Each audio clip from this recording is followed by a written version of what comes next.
Silipin natin ang benta ng bigas sa palengke ngayong pinatutupad ng price cap na itinakda ng gobyerno. Live mula sa Maynila, may unang balita si James Agustin. James. Gang, good morning. Isa lamang itong tindahan dito sa aking likuran dito sa Blumentritt Market. Doon sa mga nagbebenta ng regular milled at well-milled rice na pasok doon sa itinakdang price ceiling ng gobyerno. Ang problema, Igan, lugi yan ibinebenta ng rice retailer at inuubos na lamang niya yung kanyang stock. Sa iba namang pwesto na naikutan natin na mabibili na lamang ng mga mamimili ay yung premium grade rice, imported rice at special rice. Saan mo nagagawa? Well-milled. Kahit lugi, binaba ni Cherry ang presyo ng kanyang ibinebentang regular milled at well-milled rice sa kanyang tindahan sa Blumentritt Market sa Maynila. Yan ay para lang daw masunod ang price ceiling na itinakda ng gobyerno.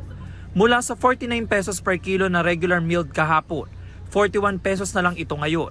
Ang well-milled naman, mula sa 52 pesos per kilo, mabibili na lang sa 45 pesos ngayon. Ngayong araw na to lugi. Maaga kami gumising para magpakalugi. Kasi itong hanap buhay namin eh. Araw-araw, pupunta kami sa palengke para magtinda ng bigas. Ngayon, sinabi ng Pangulo, kailangan magtinda kayo ng 41-45. Wala kami choice. Yung konting stock namin, ibebenta namin ng 41-45. Pag naubos yun, wala na, tigil na. Sa ganyang presyo, lugi si Cherry ng 4 na piso kada kilo. Ang puhunan kasi niya sa regular milled ay 45 pesos per kilo, habang sa well-milled ay 49 pesos per kilo. Ang suki niyang si Bernardo, 1 kilo at kalahati ng regular milled ang binili. Yun lang ang kaya nung sa late ng sweldo ba. Medyo masaya na rin kahit papaano nabawasan ng kaunti yung presyo ng bigas na binibili ko dati na 55. Mayroon din namang ibang mamimili na kahit may murang bigas, yun ang kasanayan pa rin nilang binibili kahit mataas ang presyo. Kasi maski na po ano lang ang ulam mo, basta yung kanin masarap, okay lang po. Kasi mas maganda to, tsaka maalsa.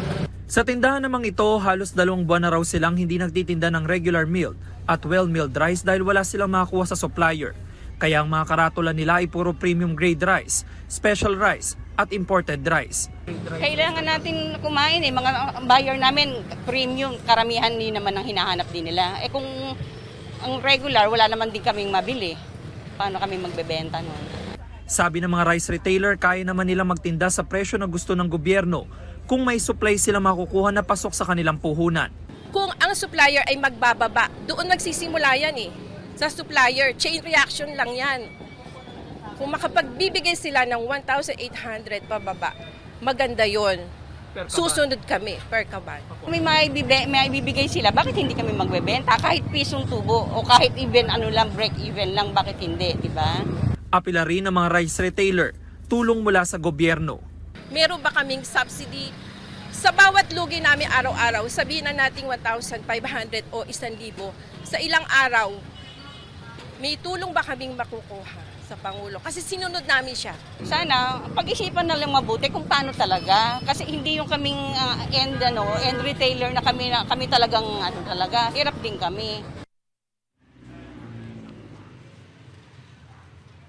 Samantala, Igan, dito sa tindahan ko, nasaan tayo ngayon, makikita nyo 41 to 45 yung regular and well-milled rice. Pero limitado na lamang yung supply niyan. Kapag naubos na, ang makikita na lamang dito ng mga mamimili ay yung special rice o kaya premium rice na naglalaro ang presyo sa 54 pesos hanggang 58 pesos. Depende po yan sa klase. Sabi po sa atin ng rice retailer ay nasa 10,000 piso yung sa pagtatansya niya, malulugi niya kapag naubos na yung stock ngayon hanggang bukas nitong regular milled at well-milled rice na natitira sa kanya. Katumbas po yan ng nasa 20 kaban at bawat kaban yan ay nasa 50 kilos. Yan muna yung latest mula rito sa Maynila. Ako po si James Agustin para sa GMA Integrated News.